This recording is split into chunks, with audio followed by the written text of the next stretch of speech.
10th ക്ലാസ്സിലെ solids എന്ന ചാപ്റ്ററിലെ questions നമ്മൾ ചെയ്തുകൊണ്ടിരിക്കുകയായിരുന്നു. പേജ് നമ്പർ 191 രണ്ട് ക്വസ്റ്റ്യൻസ് നമ്മൾ കംപ്ലീറ്റ് ചെയ്തു. ഇനി 192 question number 3. Consider this. The lateral faces of a square pyramid are equilateral triangles and the length of a base edge is 30 centimeters. What is its surface area? That is our question. Base edge square pyramid ആയതുകൊണ്ട് base നമുക്കറിയാം ഇത് square ആയിരിക്കും. ഈ base edge നമുക്ക് പറഞ്ഞിരിക്കുന്നത് that is 30 centimetre എന്നാണ് പറഞ്ഞിരിക്കുന്നത്. അപ്പോൾ അങ്ങനെയാണെങ്കിൽ നമുക്ക് പിക്ചർ ഒന്ന് വരച്ച് നോക്കാം. Base edge square, it's side is 30 centimetre. And the side faces are equilateral triangles എന്നാണ് പറഞ്ഞിരിക്കുന്നത്.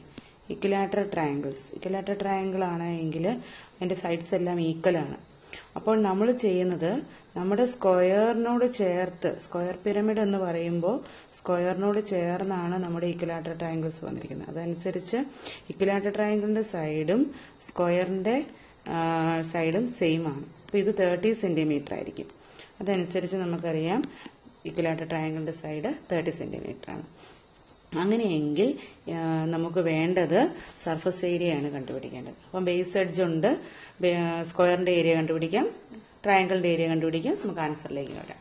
അപ്പോൾ first of all square.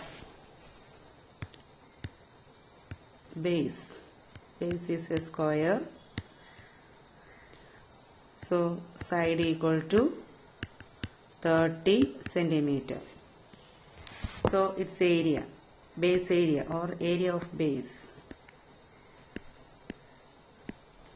equal to side square. So 30 square, that is 900 square centimeter or centimeter square. Now equilateral triangle. Equilateral triangle ന്റെ area നമ്മൾ പഠിച്ചിട്ടുള്ളതാണ് √3/4 a square എന്നാണ്. അപ്പോൾ side of equilateral triangle, side of equilateral triangle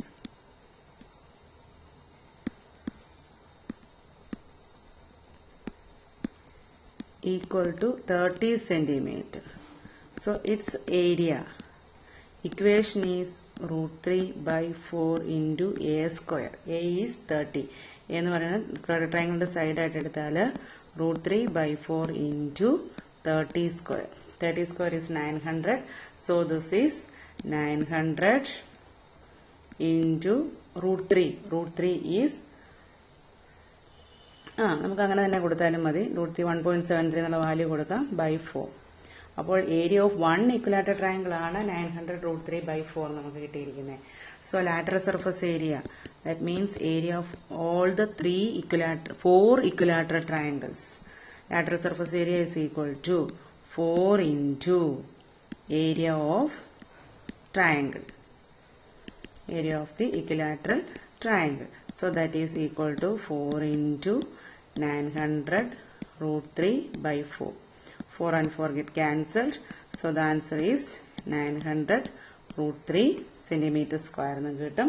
നമുക്ക് വേണമെങ്കിൽ അതിന്റെ final ആൻസറിൽ എത്തിച്ചേരാം. 900 into 1.73. ഈ value നമുക്ക് കാൽക്കുലേറ്റ് ചെയ്താൽ നമുക്ക് വാല്യൂ 900 into √3 കാൽക്കുലേറ്റ് ചെയ്യുമ്പോൾ നമുക്ക് കിട്ടുന്ന വാല്യൂ 1557 എന്നാണ്. So this much centimeter square. So total surface area, total area or total surface area. Total area എന്ന് പറയുന്നത് total surface area തന്നെയാണ്. That is equal to base area. അല്ലെങ്കിൽ a square plus 2al നമുക്ക് ഉപയോഗിക്കാം. പക്ഷെ നമുക്ക് ഇവിടെ വന്നിരിക്കുന്ന സിറ്റുവേഷനിൽ നമ്മൾ സ്ലാൻ ഹൈറ്റ് കണ്ടിട്ടില്ല. അതുകൊണ്ട് നമ്മൾ base area plus lateral surface area തന്നെ എടുക്കുക. നമ്മുടെ സിറ്റുവേഷൻ അനുസരിച്ച് നമ്മൾ ഈ ഇക്വേഷൻ യൂസ് ചെയ്യുക. ബേസ് ഏരിയ നമ്മൾ കണ്ടുപിടിച്ചിരിക്കുന്നത് ബേസ് ഏരിയ 900 എന്നാണ്. ബേസ് ഏരിയ 900 ആണ്. So base area 900 plus lateral surface area നമുക്ക് കിട്ടുന്നത് 1557. Adding these two will get 2457 centimeter square. That is the total surface area of this square pyramid. Okay.